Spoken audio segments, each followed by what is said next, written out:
Hi guys, we're here with Bjorn Tremmerie.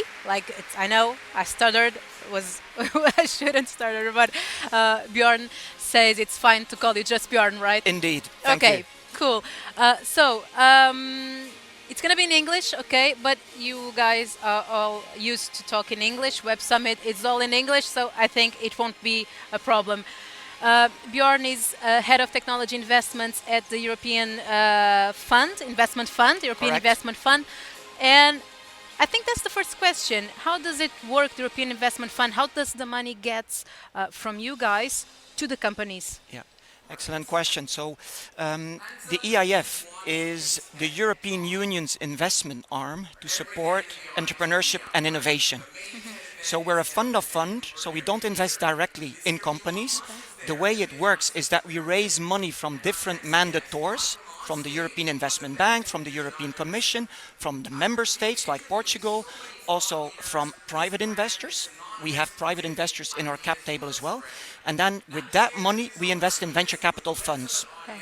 Those venture capital funds, in turn, then select the companies that they want to invest in. EIF typically invests on an annual basis between 2.5 billion and 3 billion in European Union focused venture capital funds. And with that money, they then invest in turn into startups. And with our action, with the 2.5 to 3 billion, we can mobilize up to 5 to 10 times our money that flows into the startups. So it's a very nice tool Yeah. to support innovation, entrepreneurship, technology at scale in the European Union. So you guys kind of have an overview of the market. So I have Yes. to ask you, Yeah. what's the most promising technologies? Because we are hearing about a lot of things like Web3, crypto, AI. I don't know. Like the world is going to change like in the next 5 minutes, and we're all just Yeah. looking at it. Yeah. So I wanted to know what's your insight. Well, there are a couple of sectors. There's not one sector that is the next big thing. There are a number of sectors. Technology is there to solve problems of the future. Technology has always been the driver of actually providing solutions to problems that mankind is facing, or problems that actually, when solved, make our day-to-day life easier. One big element that is absolutely crucial to be solved, whether it's the next big thing or not, I think we don't have a choice, is to focus on solving the climate topic. Our planet is literally burning, and we need to invest far more in climate technology. It's not a matter of whether it's the next big thing or not. We don't have a choice. So climate, clean tech investing is going to be the next big thing. Climate clean tech investing covers a wide range of sectors. It covers AI to optimize the networks. It also covers new battery technologies to do better storage. It also covers technologies to optimize the production capacity of photovoltaic solar panels. We just saw on stage earlier here on the main stage talks about nuclear fusion. So also those elements are far more important. Now, from a policy point of view, at the forefront of the European agenda is also the European sovereignty. So being certain that as a European continent, we are masters of our own destiny. And there the European Commission has given us a variety of sectors that they find very important. So I have already mentioned clean tech and climate, but next to that, what you mentioned, AI, also space technology, upstream, downstream, quantum computing, cybersecurity, but nevertheless, plain vanilla software, software as a service, will continue to be a main driver of the digitalization of the economy as well. So apologies if I cannot give you a single sector that is the next big thing. If there's one thing I need to single out, it would be clean tech climate, because of the necessity, the global urgency that we have in that area. But otherwise, it's everything that makes Europe sovereignty-wise self-sustainable. So the clock is kind of ticking on the climate crisis, and we all know that. We all hear about that. Do you see a change in in investors? Do you see a change like, no, guys, we gotta look at this, and we're going to Yes. put money on this. Yes. What we observe, many of the generalist investors, so people that have been raising their funds 4, 5, 6, historically, a lot of the European venture capital development was on the digitalization of our economy, software and e-commerce marketplaces. Now, more and more, they see as well that there's opportunities in terms of making money, investing in good business models that solve issues in the climate space. So what we have observed for the next years coming that even our generalist fund managers will be allocating anywhere between 10 and 30% of their next allocations for 23 onwards to climate-related topics. So we Okay. see it as a trend in the generalist as well. Next to the generalist, we see specialized funds really addressing only climate-related issues. You talked about a bit of sovereignty, about cybersecurity. This is Yes. a big concern Yes. in the times that we live on. Uh, how do you see that ecosystem, those solutions? Are we vibrant on those solutions? Because we have big players, China, Russia, United States. Yeah. Do we have an European vibrant ecosystem in cybersecurity solutions? Do you see it? Vibrant is perhaps it's nascent in Europe, but even in Portugal, if I may name one, Okay. there's a new fund being launched. It was just announced in the press a couple of days or weeks ago. It's 33N, I think. It's a spin-off of Sonai, if I'm not mistaken. They teamed up with the Spanish fund manager Alandra. And so we have players in that market. Whether it's a lot of players that we currently have, no. But even generalist funds, we have good engineers, also in Portugal.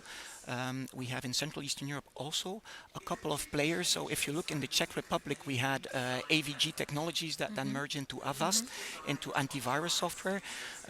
So we have a number of hubs in Europe and a number of funds as well that can actually help us develop that segment further. But I wouldn't call it yet as a fully fledged environment. So we're not as developed yet as what you can find in the US, but we're working on it. Let's talk about the US. So, how do we keep our unicorns in Europe?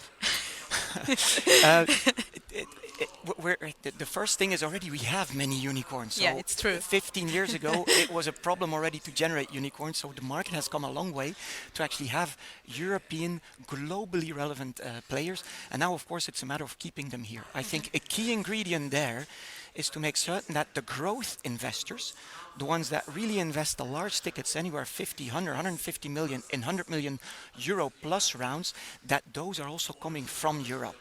And that we don't have sufficient numbers of them in Europe.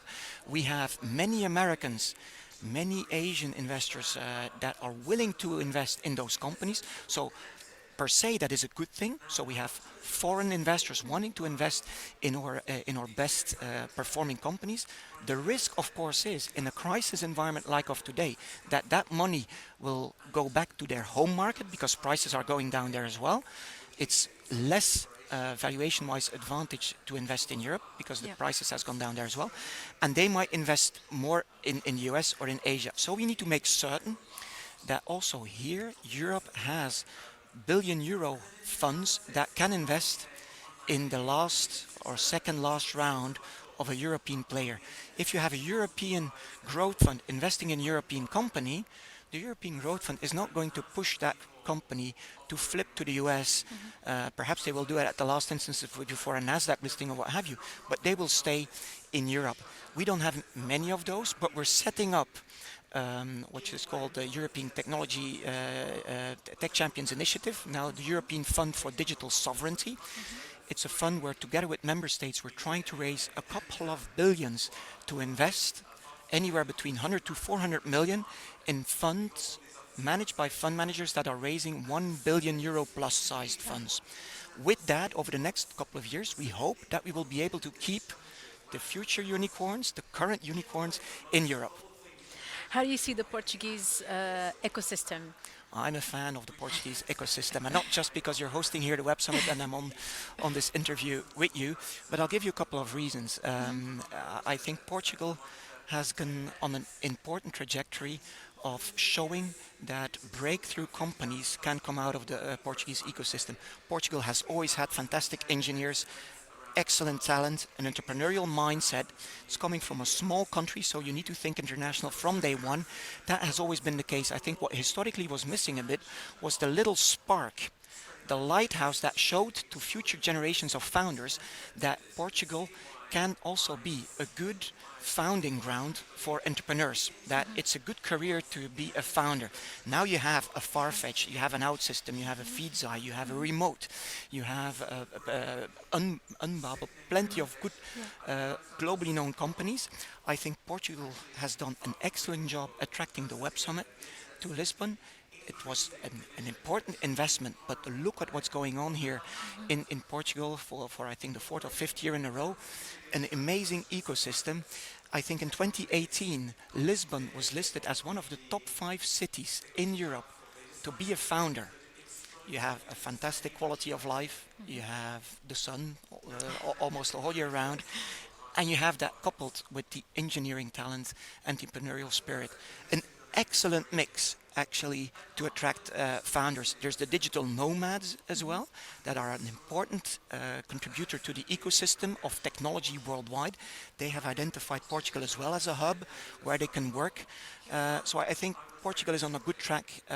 If you look at the number of unicorns, Yeah, you're it's beating rising. many. Look at the unicorns per capita. Portugal is really in the Champions League. Are investors pulling back? Do you feel that? I mean, the ecosystem is challenging. We know the financial crisis looming on all of us. The war, of course, Yeah.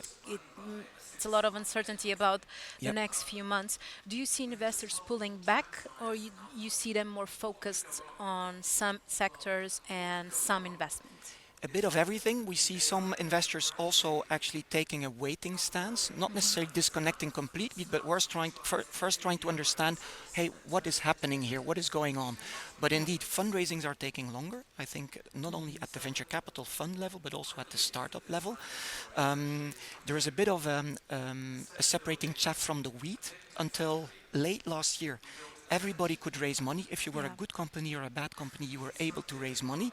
That was not a healthy environment. So I think there's a natural selection that is going on, which after a 10-year bull market is perhaps not necessarily a bad thing.